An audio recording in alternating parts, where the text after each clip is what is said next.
Hi everyone, very welcome to our session today with Dr Colin Hughes of TU Dublin on trust. Thank you all very much for joining us. If anybody's new to us and you're not quite sure who or what Remote is, we're a non-profit here based in Ireland and we advocate around remote work. We do that in a number of different ways. If you're interested in finding out more, please do reach out to us. Obviously, this topic that we're discussing today is so key for so many of us, and where we would have been dealing with it maybe partially remote, partially in office.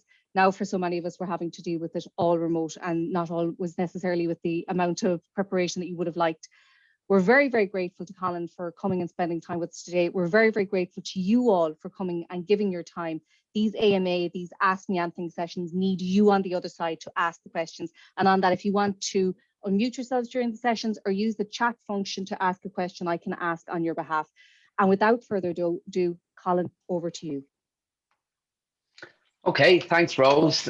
So my name is Colin Hughes, and I head up the Graduate Business School at TU Dublin, so Ireland's first technological university.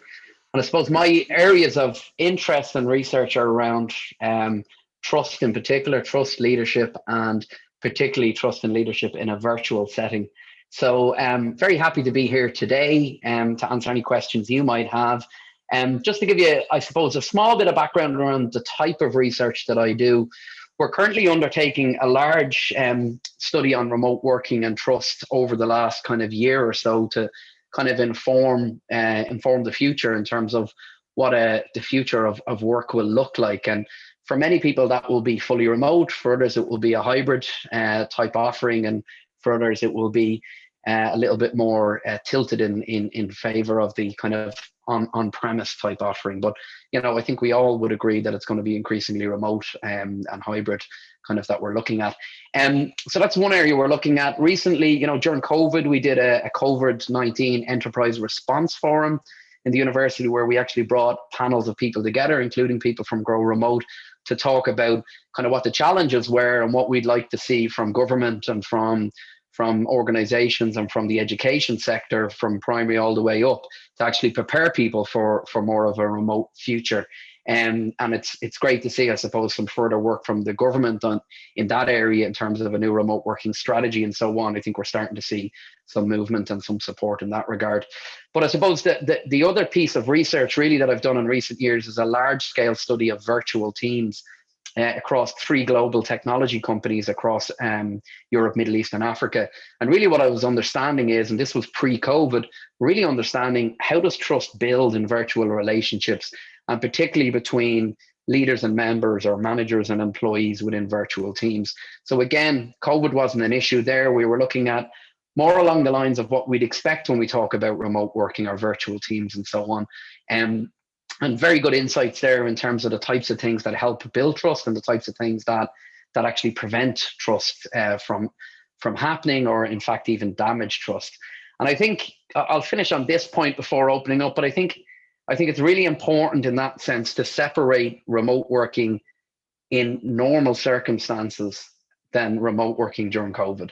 So, you know, and that's what I've been saying to a lot of colleagues at the moment. You know, the people that I interviewed were seasoned remote workers or based in different office locations, even if they weren't working from home. And I suppose the common thing, based on whether they were at home or whether they were in a regional office, was the virtual piece was the common piece that connected everything. And that was very different to what we've seen in the last 12 months when, you know, people have had childcare or other caring responsibilities. We've been in various forms of lockdowns. It seems like about 10 years now. I know it's only a year. And it's been a very different environment. So I think there's been a lot of challenges and things that I think we probably need to extract from that when we talk about what does the ideal remote working look like. And even in fact, when we're talking to students looking at studying this, I keep on coming back and saying, well, yes, there's lessons learned over the last 12 months, but don't base your entire recommendations around the future of work on the last 12 months, because there's a lot of things we couldn't control and a lot of things we would change if we had the opportunities. So that's just a little bit of background. I'm happy to throw it open and talk about anything at all in relation to leadership, trust, virtual work, and so on. So any questions? Yeah, sorry, go ahead. Oh, sorry, Rose. Yeah, thanks, Colin. Thanks a million. Very interesting stuff altogether. particularly for us that grow remote and for, very contemporary issue in the world of work.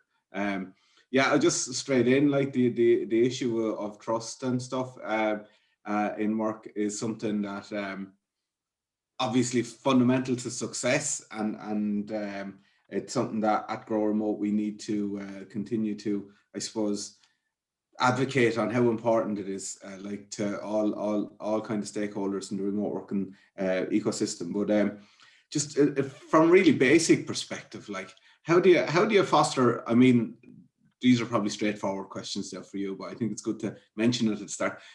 What do you do about like fostering trust in an organization? Particularly if a team is growing and people mightn't have worked in, a fully remote organization before, and they might never meet each other face to face and all of that sort of stuff. And like, but particularly I think lots of organizations have a big focus on their culture and like having a really high functioning, trustful culture. But like, it obviously, that's not just something you can create with a magic wand. You have to put work in to make that happen. Yeah, thanks, John. Good way to, I suppose, open it up. Maybe in general terms, we'll just very quickly maybe just actually talk about what trust is. I think that might be just useful to set the parameters around it. So trust is really, in a nutshell, there's a bunch of different definitions, but ultimately it's the willingness to be vulnerable to another person. All right. So it's the willingness to, and that's demonstrated by two major things. So it's the willingness to disclose information to someone or to rely on someone for a particular thing. So if we think about a workplace setting, it's the willing to have conversations with people and give them information, or it's the willingness to rely on people to actually do a task, right? That something that's important to you. So again, you think about things like delegation and so on in the workplace, where trust isn't there, managers don't delegate. And when on the other side of it, when trust isn't there, employees don't speak openly to their managers and so on. Okay. So that's first, the main thing I'd say around trust, if you think about it as the willingness to be vulnerable. There's a number of things that really influence people's decision to trust. One is, and two of the main ones are, I'll trust someone based on my perception of their trustworthiness. So is this someone that I think is deserving of my trust? And the second one is a kind of a personal thing around, some of us are simply more trusting than others. So I think we'll all know people that will trust everybody almost blindly. And I'm not saying that's a smart thing to do. And there's some people that kind of are quite cynical and really very, very slow to trust other people. So it's those two things, that personal part called disposition to trust, and also this perceived trustworthiness that actually influence whether we actually decide to trust somebody or not. And I think just focusing on that trustworthiness piece, if you talk about building trust within an organization, there's a bunch of different trust relationships that we need to be concerned about. So there's trust between colleagues, there's trust in line managers, there's trust in senior managers, and then there's trust across organizations. So trust within supply chains or trust in people we work with on a day-to-day basis. So there's a bunch of different relationships, but there's a little model that came out in the mid-90s around trustworthiness, and it's the ABI model. And basically what that model suggests is that we tend to trust someone based on three things. First of all, their ability. So I will trust someone and ask them to do a particular task or delegate something if I think they're competent and able to do that. So that's kind of a fairly easy one. And that tends to be the basis of a lot of trusting decisions for managers in the people that report to them. The second is benevolence. And benevolence is really care and concern and to want to do good for the other person. And really studies by Google in terms of their high performance teams and my own work in virtual teams found that benevolence is really a very, very strong focus of individuals' trust in their line managers or senior managers. So ultimately, people in organizations want to know that the leaders within the organization actually care about them, are actually going to actually help them develop in their career, have a personal concern for their well-being. And I think a lot of that, is very relevant to the COVID world when, some people were doing a very good job at reaching out and checking in with people and seeing how they were getting on, other people not so much, for a variety of reasons. And then the third piece, the I in the ABI model, is integrity. And really integrity talks about, do your actions match your words? So do you live the values that you basically espouse? But also, if you promise to do something, do you actually do it? Do you deliver on your promises? And the other part of openness is, or integrity, is really about openness. Do you speak openly and honestly in everything you do? And do I feel that you're not hiding things and you're being completely open with me? So it's those type of behaviors that you'll find are at the root of positive high trust cultures across organizations, regardless of whether they're public or private, if they're large or small. You'll find that those type of kind of behaviors, that openness, the dependability, the caring concern for people, and the ability pieces, are the pieces that are really a platform or a foundation for trust within an organization. And they're the things really that, we would suggest that, you need employees obviously to be able to speak openly, but you need a situation where you have a management or a leadership, multiple layers, who are actually living those type of values. So there's the kind of some of the things that the great companies really focus on. Okay, so let me have a look, see what questions we have here. Good practices for onboarding hires so they can build trust with their new peers and managers. Again, I think it's really important in a remote workplace or a virtual environment that you're actually making people feel connected and part of the team. And what I found is that can be difficult with new hires, particularly during COVID. And I think we've probably all onboarded people during COVID. So really making them feel part of the team, spending time to do those calls, in a hybrid world, actually spending time face to face with people and helping them do that. But really just, I suppose, putting yourself in their shoes and spending enough time where you actually make sure that they're very clear about what you're doing, about what the organization is doing, about the role that they play. And really, I suppose, being really focused on spending a lot of time with them at the start, because it's at the start of new roles that people have a ton of different questions.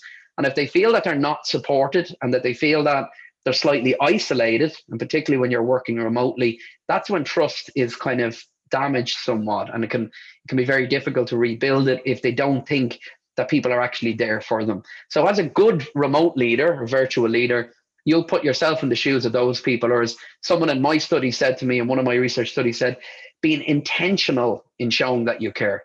So actually, remote leaders often have to work harder than co-located leaders in actually putting themselves in the shoes of people and being intentional in showing them that they care about them and that they're there. They care about their personal well-being, but they care about their career progression as well, and that they're really helping them kind of connect the dots and also helping them build their network within the wider organization. Because I think the main thing to remember is people working remotely, particularly if there are other people working in an office, can feel quite isolated and feel quite alone. So I think that's something that we need to look at. Pointers for building mutual trust with new joiners who've come on board in the last year and not met colleagues and leaders. Yeah, so I suppose, again, that's something that we've all faced around. How do you actually bring people together and form that sense of cohesion?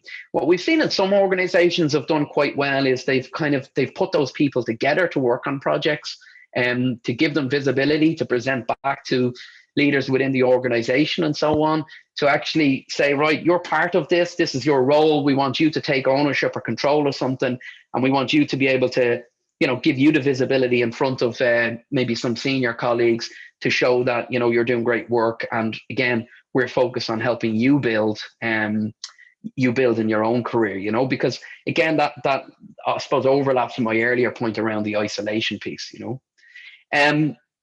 Question: have you come across organizations using employee monitoring tools? What type of impact to the trust?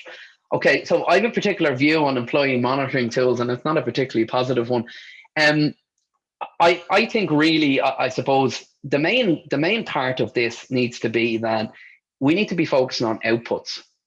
And if we're focusing on, presenteeism, and which is largely something that from a bygone era in some ways, right?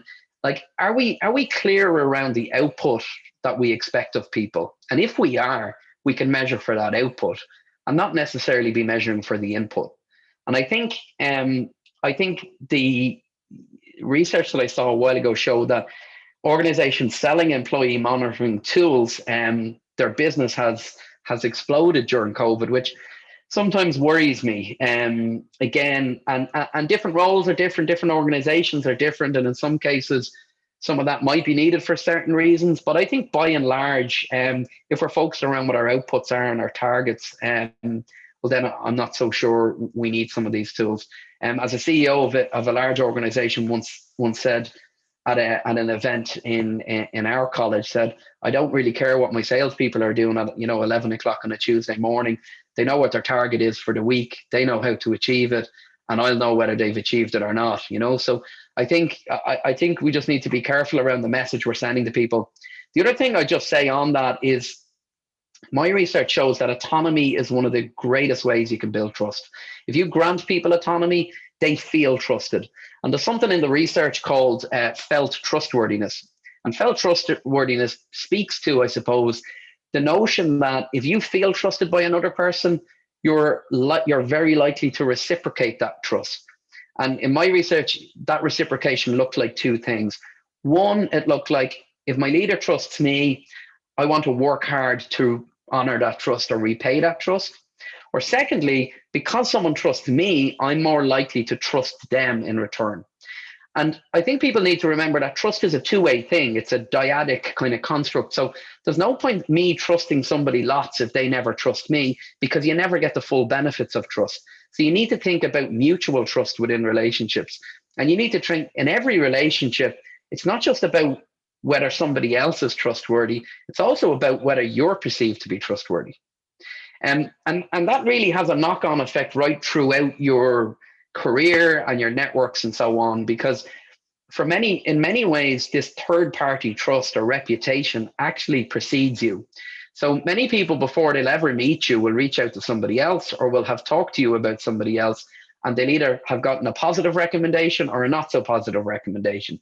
So the trust you build in every relationship impacts upon other relationships, many other relationships, in a multitude of different ways. So that's something I think we need to be very conscious of. We're trusters, but we're also trustees. Let me just have a look at the questions here. The boundary line between monitoring performance and trust in employees. Yeah, again, there's decades of research on trust and control. And there's a couple of different views on that, and the research in that has shown that some of the research shows that trust and control are mutually exclusive. So you can either trust or you can control. But I think the research has come down in favor of the complementarity thing, that you can have an element of control with trust, and actually they can help each other. So if you have trust within relationships, you can check in, you can control, you can measure, because you've already built up that trust, right? If you don't have the trust and the only focus you have is on control, again, going back to the monitoring piece and so on, people feel that you don't trust me, you're just trying to control and monitor all the time. And again, the control can help foster trust a little bit as well, because if you have certain controls in place, they actually bridge the gap of certainty and uncertainty. That trust kind of fills that gap. So if you have certain controls in place, it allows you actually trust more, because you're saying to yourself, I can take a bit of a risk here because I have certain controls in place that I'm not going to get badly damaged if something goes wrong. Stephen Covey, the author, talks about smart trust. And smart trust is essentially, you can trust to a certain extent, and that trust builds over time. So if you think about kind of the reciprocal nature of trust, if I'm new to a relationship with someone, I might trust a little bit in them. And then depending on how they respond to that trust, that will then reinforce whether I think they're trustworthy or not trustworthy. And and then it builds from there again and again and again based on each different kind of interaction. So trust builds over time. It's not something that's just there straight away. It can happen in certain relationships quicker than others, based on mutual openness and mutual, I suppose, the impact of third parties and so on. And people just kind of connect in certain relationships, and it builds quite strongly. But in most relationships, I think trust builds incrementally over time and hopefully strengthens over time.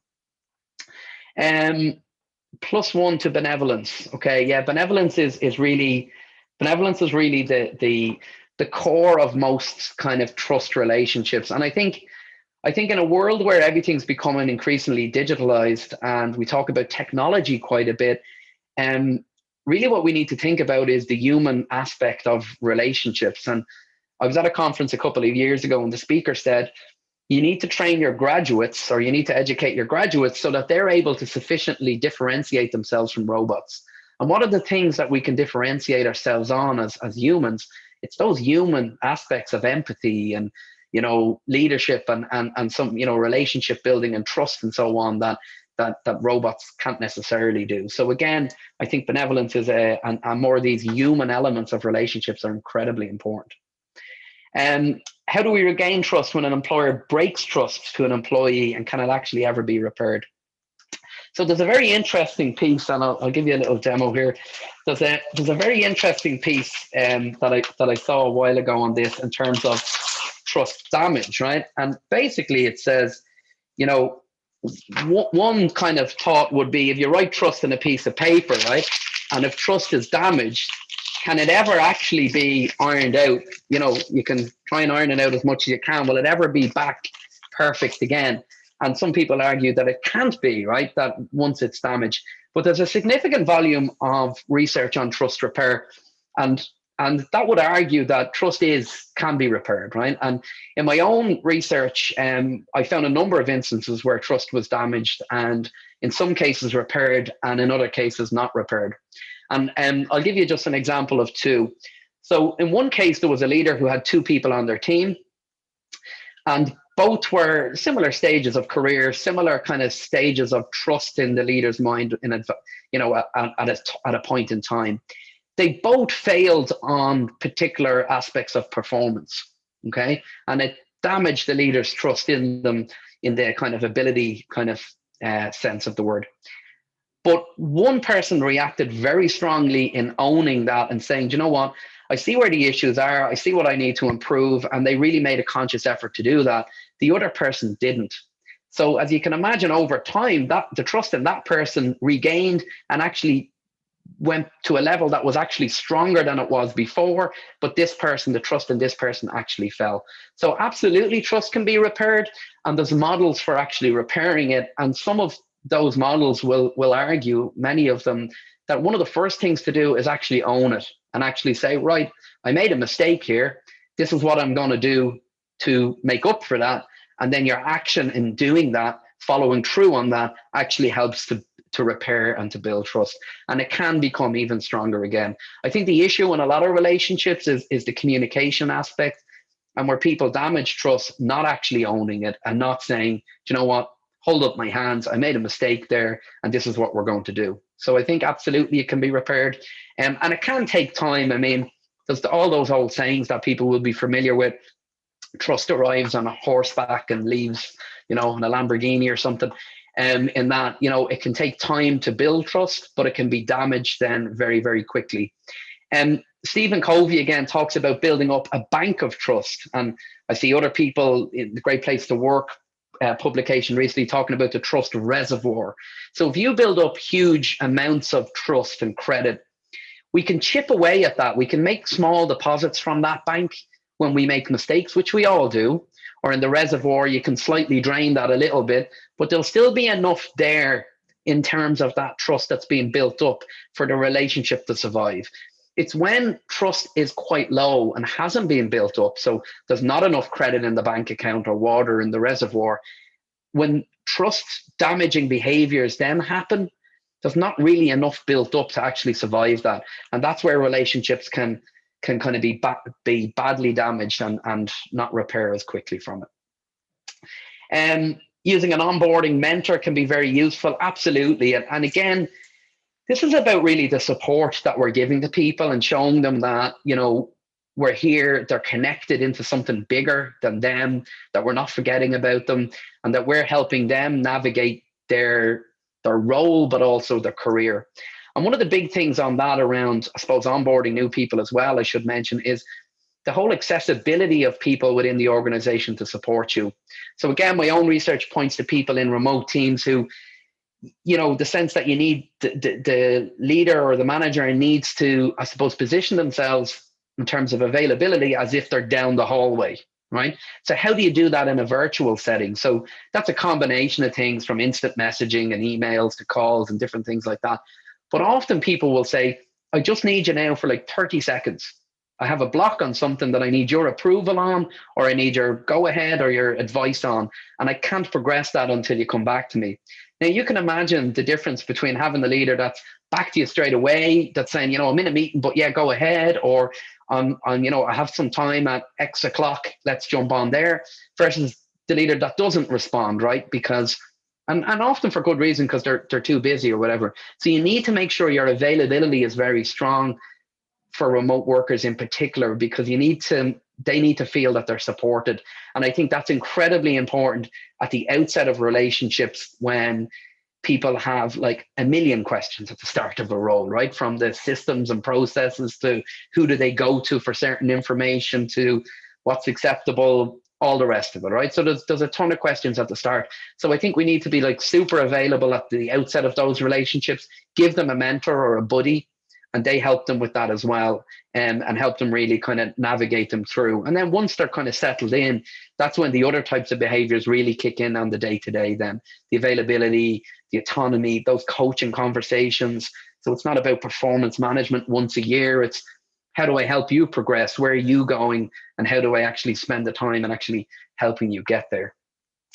Getting to know the individual at the start. Some followers will want to be challenged. Have you seen good practice on how to use performance management to challenge and then support the individual? Yeah, I mean, not so sure you have to go with performance management at the outset of relationships to challenge and support. I think at the outset, it's really about kind of onboarding people as part of the team and making them feel welcome, and showing them that you're very happy that they've joined the team, and give them excite them around the kind of road ahead and the things you can work on together and so on. I think that's probably more important at that stage, and then to show them that they're well supported, and so that they know they've been introduced to the wider team, they've been introduced to others within the organization and so on. So that to me is probably more important at the outset of relationships.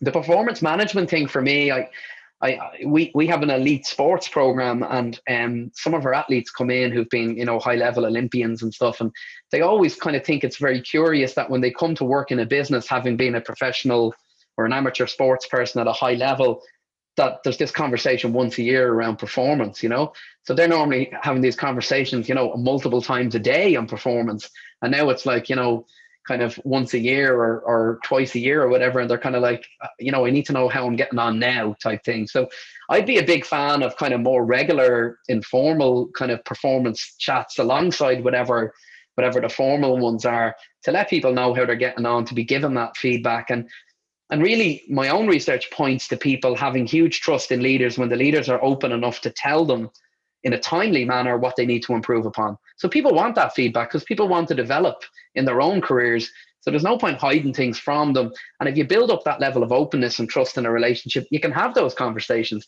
You can challenge each other and you can give that feedback without people getting very upset about it. But if you're doing that regularly, that becomes the norm. Whereas if you're doing that once a year or twice a year, that becomes, I have to get ready for this difficult discussion, right? So that would be certainly my view around performance. It should be more regular and ongoing. Literature is rich in terms of advice on how to build a trusting culture. We also know there's a neuroscientific explanation on why trust yields better business results, and also why employees feel joyful on the job while they're working in a trust environment. A lot less information on what to do when trust is damaged. For example, how to restore trust between team members and conflict. If conflict can be resolved, the trusting team members may have an even stronger bond than they have with other colleagues. Yeah, so you're probably referring to some of the work of Paul Zak there in Harvard Business Review and other places around neuroscience. And really his work has brought the hard sciences to the soft sciences, and really said that this notion of felt trust that I talked about earlier on, he basically played this trusting game and basically measured trust with people giving money to the other person. So the way it's set up is like this. I'm given $10 and I'm told I can give any part of that $10 to another person who I don't know, or I can keep the $10 for myself. But if I give it to that other person, that money then is trebled in its value. And then they have the same, I suppose, options to either keep that $30 or to give some of it to me, and so on. And it goes on from there. And these trust games have been played out in the literature for years and years and years.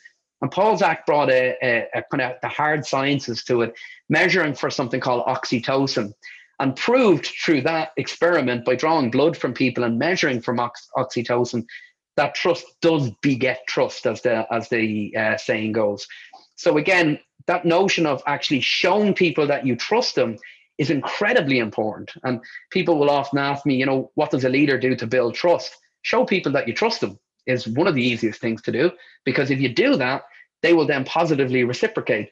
And if they're not a trustworthy individual, once you haven't taken a massive risk, you're not losing anything, right? So if you actually demonstrate to people that you trust in them, they're way more inclined to reciprocate in a positive way. Again, yes, there is a lot less literature, just to go back to Ellie's question, on trust repair, but there certainly are, and I'd be happy if you want to connect afterwards to kind of send you on details of some of those studies. And again, it's back to the things around kind of owning it, where you make a mistake, to kind of show that you realize, the impact of your activity, your actions on that other person, or on trust in that relationship, to highlight, what you're going to do to put that right, and then to actually, live those actions. So if you, again, back to the integrity piece, if you make a promise to set this right, and then actually go about working hard to do that, and people see that, that will build trust. And actually, in the example I gave of the leader with the 2 team members, that actually in some case built trust even higher than it was before, significantly higher, in fact. So again, sometimes it's a situation where there's a breakdown in communication, and people haven't been clear enough in actually highlighting the impact of that person's behaviors on trust in that relationship. I had another very good example of an example of these kind of critical incidents where people have it out, right? And basically one person challenges the other person on their behaviors. And when that happens, it sometimes creates this kind of awareness that wasn't there before on behalf of the second person, where they actually realize for the first time maybe the impact of their behaviors, and creates a kind of a step change in the way that they approach things, their level of professionalism, different things, and actually makes them, a much more trusted individual across all of their networks. So I think these open conversations are really kind of important if we want to build high trust relationships. Holly, what's your experience using tools like SOCO to build up trust with remote employees?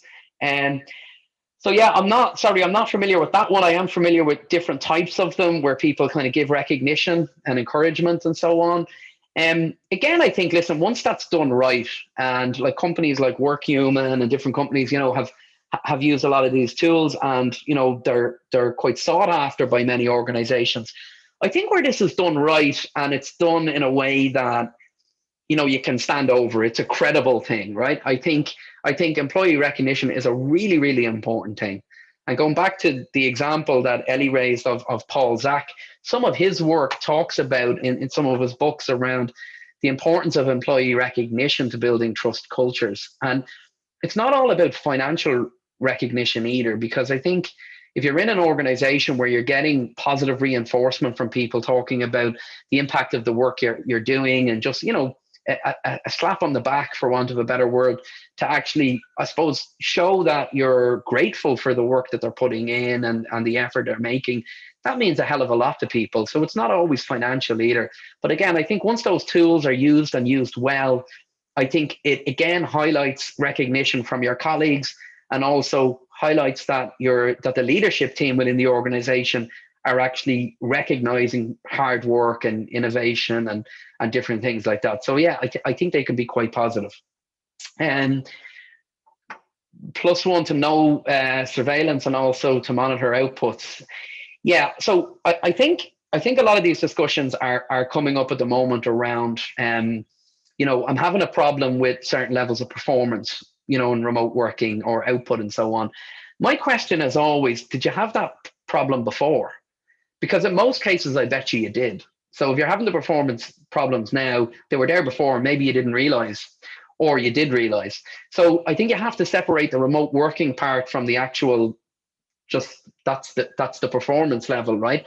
Now, for some people, remote working has during COVID has created additional challenges, and there's good reasons why the performance might be lower than before. But I think as organizations, we need to understand what the root cause of those performance issues are. And if there are issues around additional pressures due to COVID and so on, or, people finding it hard to motivate themselves working from home, or, like I have a home office at home, it's great, I have a good setup, but there's people, many of us were working for kitchen tables and so on. And, there can be kids running around, and, there can be partners under huge pressure. People have lost their jobs. People have been sick. I mean, there's a lot of things that can be impacting upon performance. So I think before we jump into anything, I think we need to understand what's the root cause of the performance. And if that was an issue beforehand, before remote working during COVID, I think, again, we just need to address that and find out why. And in some cases, there's very good reasons, or there's things that can be fixed quite quickly for some of those. And in some cases, the people are in the wrong roles, right? And they're not motivated within the roles that they're in. And again, you have to have discussions with them. Then is there other roles within the organization that might be of interest to them, or is there not a good fit there? So again, I suppose these need to be dealt with in a one-to-one. A question from Ed here. Hi, Ed. COVID seems to have accelerated innovation and technology to improve remote working, how teams connect. Have you been impressed by any new features or tech that could lead to improving how we build trust remotely? Yeah, I suppose, from my research shows that the importance of technology for good communication. And really, the technology just allows us to communicate effectively. So for me, it's about the communication and the effectiveness of it. And it's about the platform that allows you to do that the best, I suppose, would be the way of saying it. Like, we've seen all sorts of things like virtual whiteboarding and different things, for meetings. I think it can be harder when you talk about innovation. I think it can be harder sometimes for that creativity, brainstorming piece, the discussions where you kind of kick something around and come up with ideas in a room. I personally find that can be a bit slower when you're working remotely, when everyone's remote, versus being in a room and just grabbing a marker at a whiteboard. So I think that can be, some of the tools in that area are getting better. And we had a session last week where we were using virtual kind of Post-its and stuff like that. And, it made the session come to life a little bit better rather than just using a chat function. So some of those things are very good, I think. So collaborative tools like that, and people use Menti and different things that can just help bring sessions to life. But again, one of the big things from my own research about building trust is the use of the camera. So, some people are more comfortable with the camera than others. But I think, again, managers and organizations can kind of help shape that. And, people tend to feel, and, from the people that I've interviewed, is that when the manager's on, they feel a bit more of a connection. Right. And there's other benefits to that as well, where it's suitable. People see something in the background and it spawns a bit of a chat, and there's a bit more of a personal kind of relationship happening. It's not always kind of appropriate and so on, but I think being able to see the person, being able to read their body language a little bit better, I think is better for all of this, rather than just, people are doing calls all the time, one-on-ones, and have cameras off. And I'm like, just make a phone call if that's the case. If you have the video available, try and use the video, because, again, research shows that level of connection is better when the videos are on. And we have to remind students often to turn it on. And the feedback that we get back from students is when the camera's on, it's a much more interactive session. So people just feel, I suppose, like more comfortable in participating when they're on camera for some reason. How do you build a remote relationship where you're a contractor and not an employee of a company? Therefore, building the same relationship is different to when an direct employee. Yeah, I suppose there's different things. And I suppose it depends on the type of that relationship, because in some cases, contractors are made to feel like they're part of the team more. In other cases, it's very obvious that they're a contractor. So again, I think, I wonder, is the question about, you building relationships with other people on the same level as you, or building relationships with people at a senior level? Maybe, Niamh, if you just clarify that part. But I think in general, again, that little model I gave you at the start, that ABI model, ability, benevolence, and integrity, if you put yourself in other people's shoes all the time, and if you take, an example of a relationship, pick a relationship that maybe isn't as strong as you wanted it to be, or you think it could be, and you do this ABI and put that down one side, and then say, what would I currently rank each of those from 1 to 5 or 1 to 10? And then what is holding me back from that number being higher? Is there some reason why they don't think my ability is strong? Is there some reason why, maybe on the integrity dimension, is there something there? Maybe have I not fulfilled certain obligations? Do they feel like I'm not being open with them? I think openness again is one of those areas where I find in certain calls and so on, you get a sense that people are holding back, and in some cases they'll turn the camera off. They don't really want to be there. They don't really want to be visible. I think the only way remote working works like this, and if we're talking about collaboration and so on, which is the heart of everything we do now, you need people fully in tuned in the room, cameras on, having those open discussions, challenging each other in a positive way, which trust allows and actually builds trust if it's done right. And that's what we need to be doing, and I think it can be difficult if people are just shutting off and half the people in the meeting aren't contributing and aren't open, because that actually starts to damage trust. So I think we need to be, openness is really crucial there. So there's a comment back to Neve from Aidan. So found it easier to establish trust with the contractors. The work output was more short-term and clear. Yeah, and again, that's back to the kind of, I suppose, the ability dimension and the delivering on your promises thing, where again, there's quite specific kind of outcomes and targets. And I suppose it further reinforces some of the issues that people are having with their teams and organizations, where they're worried about kind of input and performance. And you're like, well, are you measuring what we're supposed to be measuring here? Because if you are, well, then it's quite clear then whether they're delivering or not delivering. Acknowledge, accept, and action. Okay, so a little model for doing that. Do you see a relevance in the social identity theory in aligning remote work units?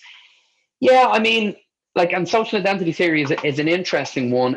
And how do we bring together remote working units? So I think, and if you're looking at things like social exchange theory as well, and a couple of other models that focus on these areas, what I found is, particularly with my research, difficulties with remote teams in different locations, and particularly where the manager sits with one of those teams.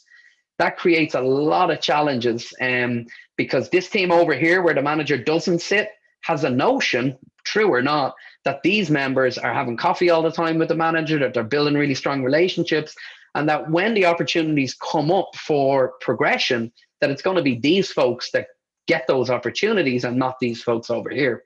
So the better virtual managers in my study were the people that said, right, I recognize that, and I'm actually going to make a huge effort to spend more time with these folks.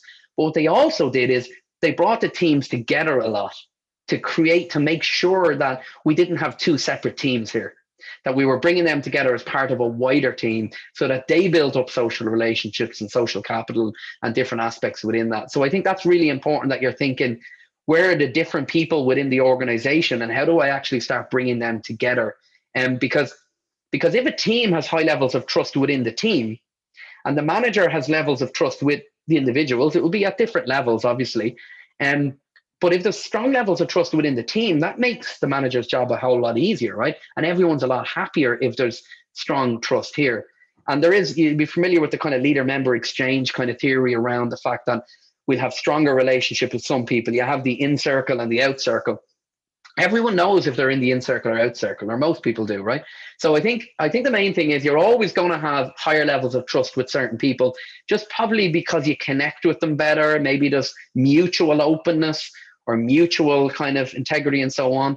But I think the important thing is to make sure that those relationships don't become polarizing for the team. If people know that I'm on the outside and that person's on the inside, that then can damage trust between those two individuals. So I think the leader needs to be familiar with all of these things and the kind of things at play in order to build trust at the multiple levels within the team, if that makes sense. But great question. Many global companies through COVID relaxed performance expectations and continue to do so until the pandemic is over. When we get back to normal, what type of issues would you foresee when expectations are reset, or after more than a year of the pandemic caveat? Yeah, that's a really interesting one. From talking to HR directors recently, is that one of the issues that stopped people going remote was a lack of trust. and concerns around performance, and particularly around performance in particular roles. So quite technical roles where they needed to be on site to get access to certain kind of technology or tools or whatever. But we've seen now like full contact centers go remote. You know, we've seen like really creative roles that you know, media companies thought could only ever be done, you know, inside big go remote. We've seen, you know, radio stations go remote where people are actually broadcasting from home. We've seen all of these things happen. So again, for me, it's around what is the performance that we expect, and what do we need to help people with in order to get to that level of performance? They're the two questions that I think we need to be focused on, more so than inputs in that sense. So again, when people, there was those concerns before, then when COVID hit, that people were saying, like, we're seeing productivity go through the roof, like people were working really hard, but that wasn't sustainable. And I think, you know, there was a lot of kind of people then found work very hard then, right? They're a year in, and productivity, I think people are starting to say they're seeing a bit of a fall off again. But I think there's a piece of research we're doing at the moment where we're looking at measuring productivity versus efficiency versus effectiveness, right? And when you think about what all these things mean, what are we actually measuring? And people can be busy, like we're on Zoom calls and Teams calls all day long. Are we being productive? Are we actually being, if you measure what our KPIs are and what our outputs are all of these multitude of never-ending meetings online, is that productive? That's a question we need to be asking ourselves within all organizations. Any team group activities or exercise you can do to build trust. Yeah, Michael, you might connect with me on that, because I have a few things that I could probably send on to you. But again, like team building exercises in general are good for building trust, where people actually have to work with each other and rely on each other. We do many of these on orientations and stuff where everyone has certain parts of information that they need to gather in order to actually, you know, show that collaboration actually helps to actually solve the problem, if you like. And it shows the impact of people not being encouraged to speak up or not feeling comfortable to speak up and so on. So we have that level of openness and trust within it, and everyone's happy to feed in, and it really gets the discussion going. They're the groups that actually solve the challenge much quicker than the other ones. So we've some good examples of that. I'm happy to share if you want. And I think Rose has sent something on around ABI. Great. In-group and out-group. Sorry, is that, Fintan, just what's the difference between each? So that's like, I suppose, you know, if you have a very strong trust relationship and somebody's in the in-group, in that you share a lot more information with them, and then you have an out-group that you don't share a lot of information with. The in-group knows that they have access to all of this information and that you rely on them more, and that you're giving them access to more of, I suppose, the bigger picture in terms of what's happening in the organization. The out-group feel that, you know, they're not getting the same level of information. So, and again, I think that can be quite evident within teams where people know, oh, you know about this, but I don't know about that. And we're on the same team. Why do you know and I don't know? And that's a function of relationships, that the person in the in-group has a better relationship with the leader. So that's something you need to be very conscious of, because everyone talks, and in my reality, people know if they're in the in-group or out-group. So I think it's something we need to manage, because that can, as I say, damage trust then between team members. There's a very good book called The 5 Dysfunctions of a Team. And it's a very short book. It's by a guy called Patrick Lencioni, I think is how you pronounce it. And it basically, the whole thing is around a vignette of, you know, trust being the foundation. And if you have a lack of trust, you have a lack of meaningful engagement. People are afraid to share openly, afraid to challenge each other for fear of ridicule or fear of someone, you know, just shutting down the conversation in a kind of an autocratic type of way. So it means if you haven't fed in because of a lack of trust, and you don't feel like you've been part of the coming up with the solution, well then when the action is agreed, whatever the outcome is, you're not going to feel any ownership for that, and you're not going to feel any accountability for that, right? So really, when you think about effective teamwork, what effective teams do is they trash these things out in an open way, and then they agree on what the course of action is. But everyone in there knows that when they go away, they have to absolutely support that, right? But they're not going to do that if they feel that they've been completely ignored. If you feel that you're you're genuinely part of the discussion, well, then this time the decision might have been in your favor and aligned to your thinking. Another time it might not.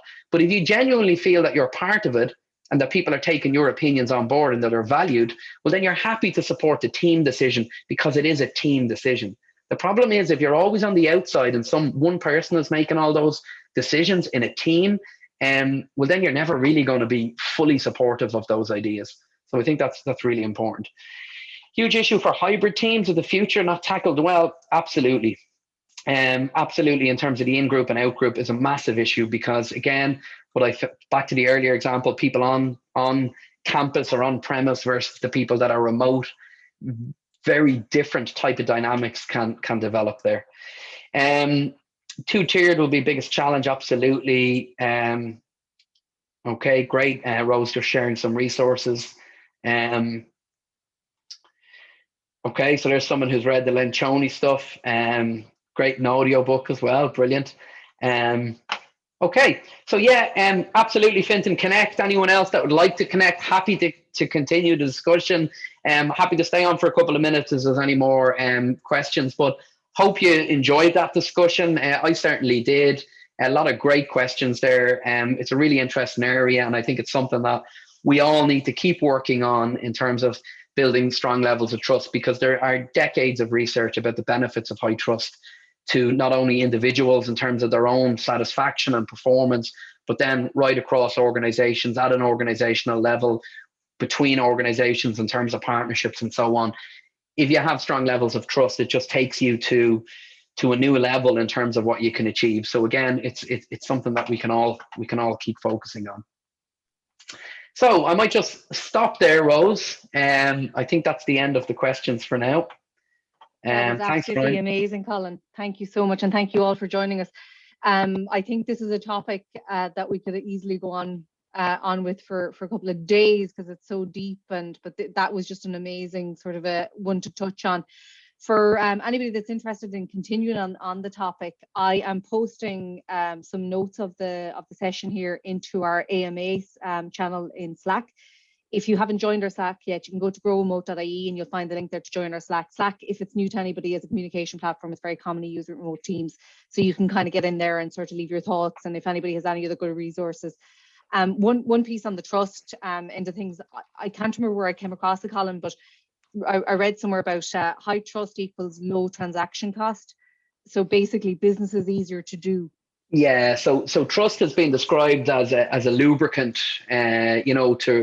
to doing business, by a whole bunch of different kind of leadership scholars, people like Jack Welch and so on, former chairman of General Electric, a whole bunch of business leaders. Really, if you have trust there, it kind of greases the wheels and gets things happening because people are sharing information, right? It's when people stop sharing information and get worried about relationships and so on that they start actually protecting themselves and so on. So I think that it's back to that openness where there's high levels of trust, there's high level of openness, there's a willingness to challenge each other in a positive way, to really have these good debates that are at the heart of problem solving and innovation, So yeah, it's absolutely, it absolutely lowers transaction costs. Well, thank you very, very much. I might have looked intense during the session, but that's because I was taking notes. I've so thoroughly enjoyed this, Colin. Thank you for joining us. Everybody else, thanks a million for getting involved in the conversation. If anybody's interested in chatting about this some more, we have a virtual coffee every single Tuesday at 3 p.m. GMT. Again, you can find the link for that either in our Slack or in our Facebook group.